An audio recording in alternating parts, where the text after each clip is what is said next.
Hello and welcome back to another episode of Study Sessions. My name, of course, is Mr. Boff, and in today's episode, we're looking at week 14 in the Year 10 exam preparation booklet, and we're looking at the unseen poem, specifically Robert Frost's The Road Not Taken. And the question that you are given is this: how does the poet present the choices we do and do not take? Now, in this episode, I'm not going to just tell you what the poem means. I want to show you in this episode how to think in a really step-by-step methodical way so that you can apply these habits of mind, these methods and procedures of thought, you can apply them to any unseen poem you are given in the exam. So if you think about that, if you can learn the process, you'll never ever feel stuck. Now, before we launch into thinking about the poem, we need to do a reading of the poem. So I'm now going to read the poem in full. The Road Not Taken by Robert Frost.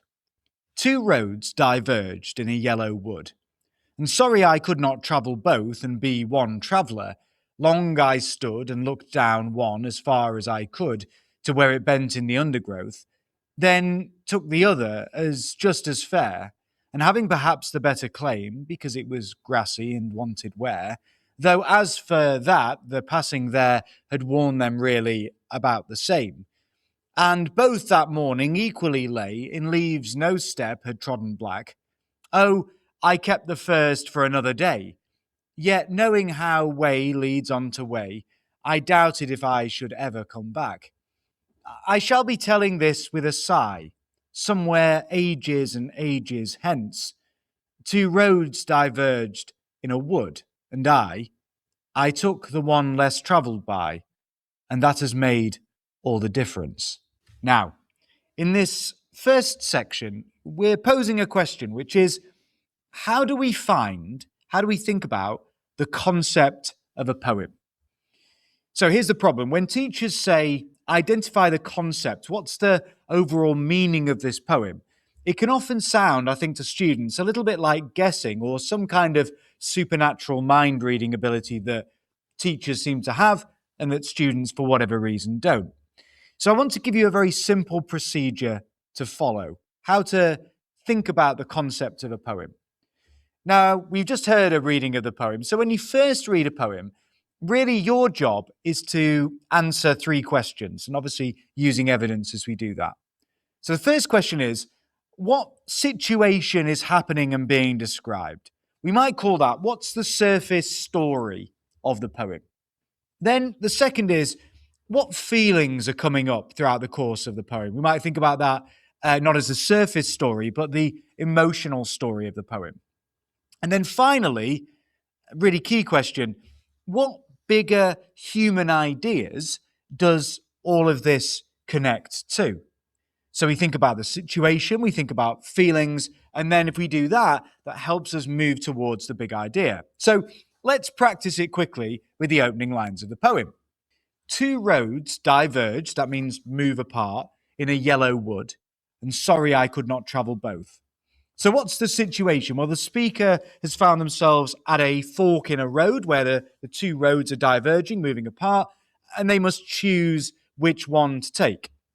If we think about feelings, that word sorry leaps out at us. It shows regret or disappointment. Sorry I could not travel both, feeling disappointed or perhaps regretful. So thinking then to big ideas. Well, I think what we've got here then, and this is really important because we need to explain how we get here, is this idea of life choices. Because obviously we know in real life, we're often presented with two or more options, but obviously more often than not, we can't do both. Those two options are different and they kind of move away in different directions. So the concept isn't something fancy that we just invent. It's a really big human idea that the poem is exploring through a particular situation being described and a set of emotions.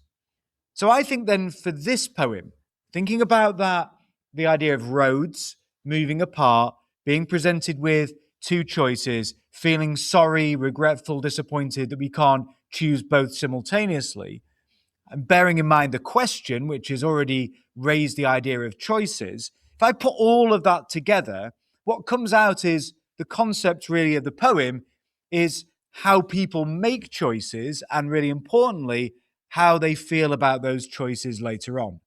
Now, that's our starting point.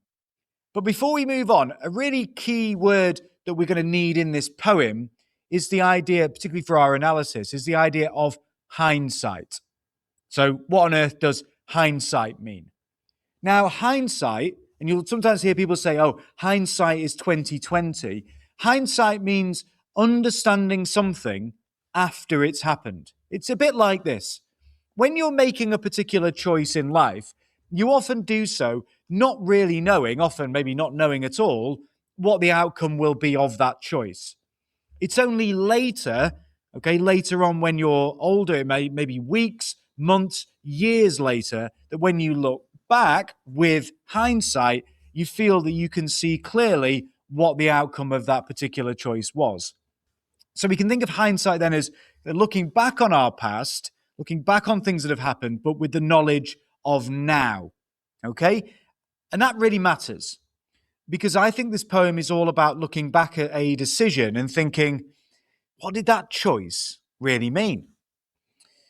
Okay, now we're shifting over to title analysis and thinking how the title of the poem guides the concept. So let's think about the title. A really strong student asks, what does the title make me focus on? Now, the title of the poem is The Road Not Taken. The Road Not Taken. The title of the poem is not The Road I Took or My Choice or Two Roads. The title pushes us as readers towards a very specific concept. It's about the option you didn't choose.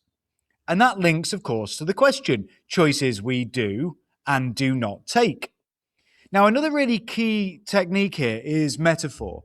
And poems often they often encourage us to read elements of the poem, maybe the entire poem itself, the title and so on, as a metaphor, a figurative comparison.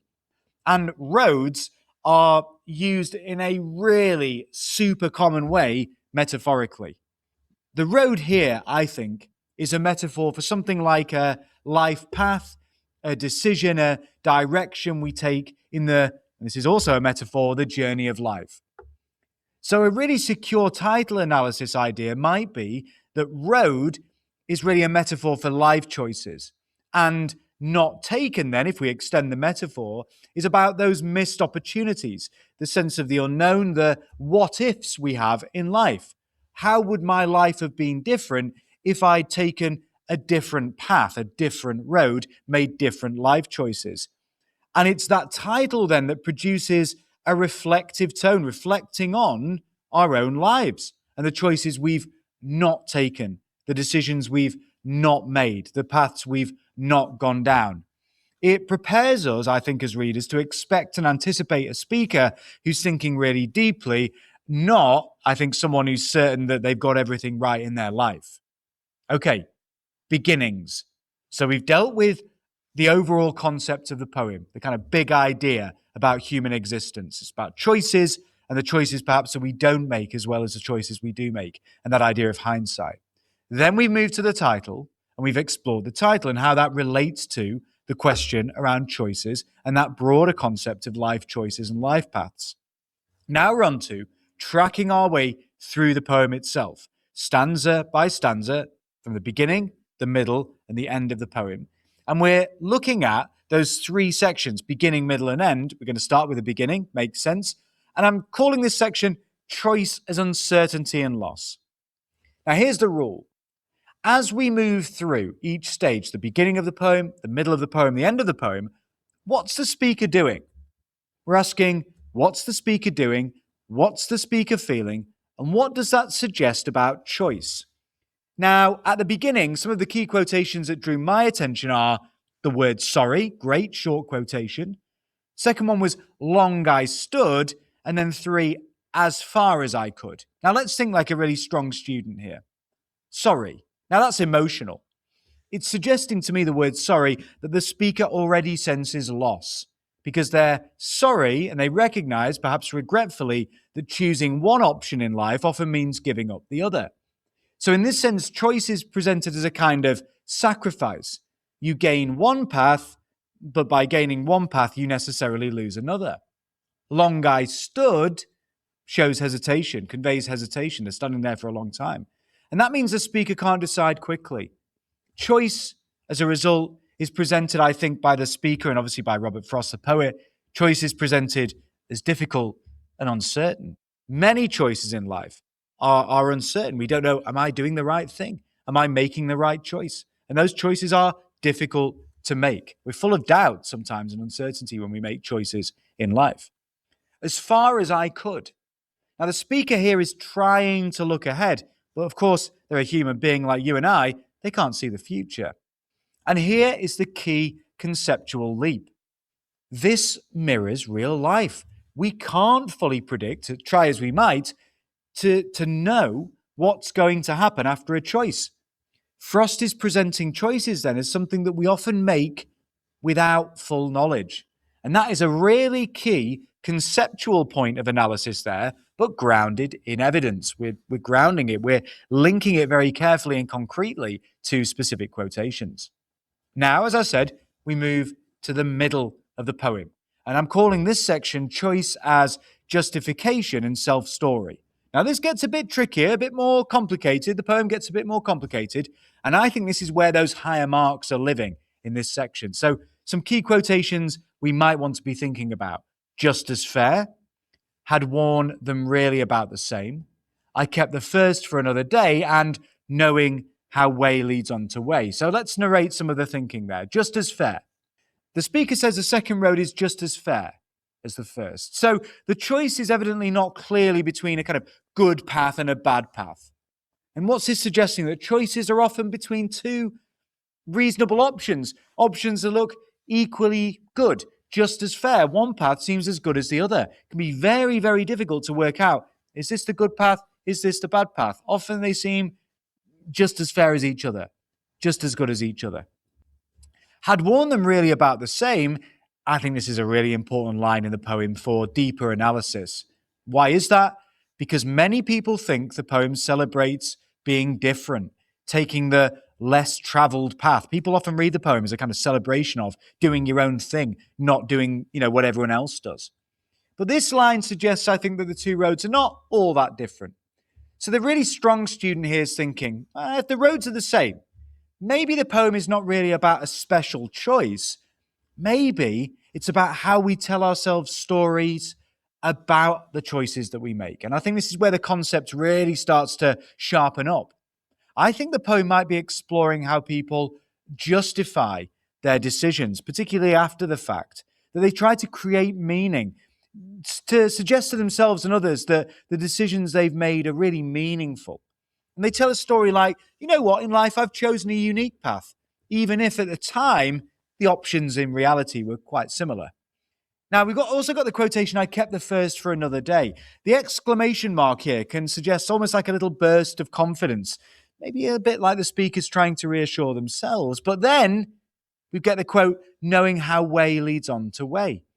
This is a beautifully poetic way of suggesting that once you choose a path, it often leads to another, and life just moves forward. So in simple terms, choices kind of build on each other, and you don't usually get to go back. So the middle of the poem presents choices not always clear-cut and obvious. Choices are something we try to justify to ourselves, often after the fact, or we might say retrospectively. And that when we make one choice, it often closes off other choices, other kind of doors of opportunity. Okay, final part of the poem, the ending. Hindsight, that sigh, that's a quotation, and the role of ambiguity in the poem. So let's think about the end. Key quotations. Ages and ages hence, with a sigh, all the difference. Ages and ages hence shows us very clearly the speaker is imagining the future, well into the future, ages and ages hence in the future going forward. So it means that they're imagining looking back. And this is hindsight in action, looking back long after we've actually made the decision. All right, with a sigh. Let's think about this analytically very carefully and clearly. Now, a sigh can mean lots of different things. It can mean, "Phew, I'm glad that happened." It can mean sadness, a sigh, I wish things were different. Or it can be tiredness, that's life. And it can be regret, I wonder what if. So Frost deliberately chooses a word that creates uncertainty. And this has a name. It's called ambiguity, a word or a moment that we can understand in more than one way, and where the way we should understand it is really unclear. Now, ambiguity is brilliant in poetry. It's terrible if you're a surgeon. You don't want ambiguity there, okay? Otherwise, you'll end up, amputating the wrong leg, okay? But in poetry, ambiguity is brilliant because it matches real life. We often have mixed feelings about choices. Lots of the things we do in life, lots of aspects of human existence are ambiguous. We can understand it in more than one way. And it moves us on to a really key quotation, the famous ending, all the difference. Now, here's the key exam skill. A strong student doesn't just sort of accept the final line and read it kind of on its own. They test it against earlier evidence. Now, earlier we were told the roads were really about the same. So the student starts to think, is this true then? Or is this the story the speaker tells later? So we can offer, I think, two interpretations about the ending of the poem. Interpretation one would be that the speaker believes their choice mattered and it shaped their life.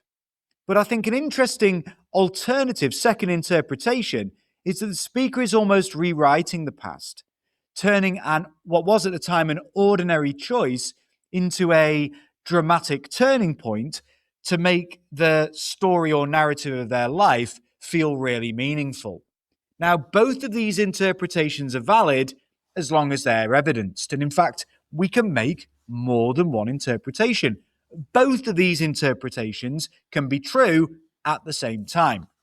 Okay, turning then to the conclusion and to wrap up our response as well as this episode.